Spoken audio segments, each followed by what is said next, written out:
Hello everyone, it's great to walk with you again. Today, as we pace along this path, I'm going to tell you about a case that is mysterious, spine-chilling, and arguably the most iconic in Sherlock Holmes's career, the Hound of the Baskervilles. This is a top-tier thriller.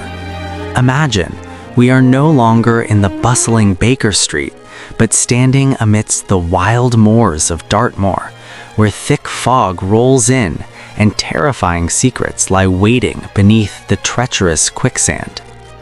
The Deadly Curse. The story begins with a deadly curse that has haunted the Baskerville family for centuries.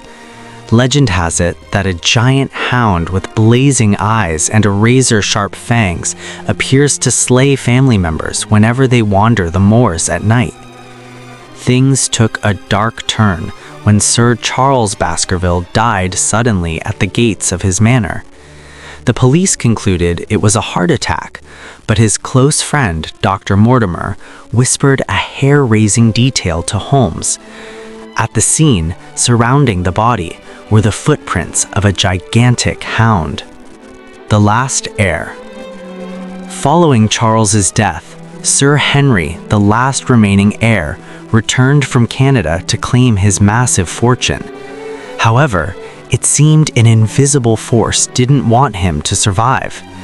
As soon as he arrived in London, Henry received an anonymous letter made of newspaper clippings with a threatening message. If you value your life or your reason, keep away from the moor. Even stranger, at his hotel, Sir Henry had a brand new boot stolen, which was later returned, only for an old boot to go missing. These scattered events led Holmes to realize this wasn't a ghost, but a meticulously calculated conspiracy. The Haunted Moor.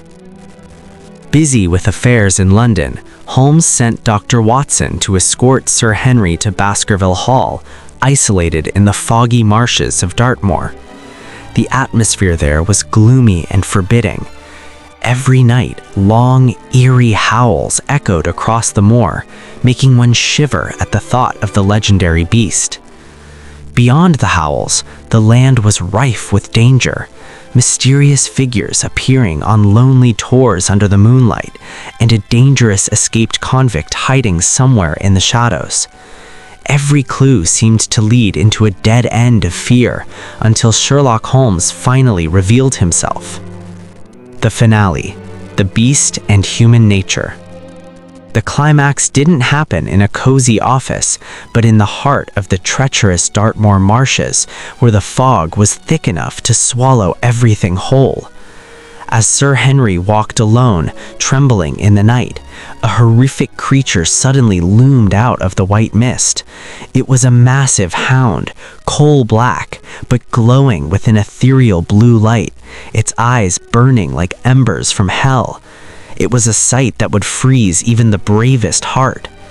But just as the beast lunged to finish its victim, Holmes's revolver barked through the silence. The demon fell. Upon closer inspection, the supernatural horror vanished. That ghostly glow was nothing but a cruel trick using phosphorus, and the hound was merely a starving animal, abused into becoming savage.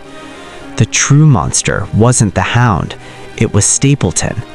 He had used an ancient legend to mask a cold-blooded murder plot for the inheritance. In a panic when discovered, he fled into the Great Grimpen Mire, a bog where one wrong step means being swallowed alive by black mud. He vanished forever, buried by the very darkness he once used as a weapon. As Holmes and Watson sat by the fire, Holmes remarked, "Evil is a shadow that can take many forms, Watson, but it can never survive the cold light of logic." And with that victory, our walk ends here. Through this story, we see that the things we fear in the dark often wear a very human face.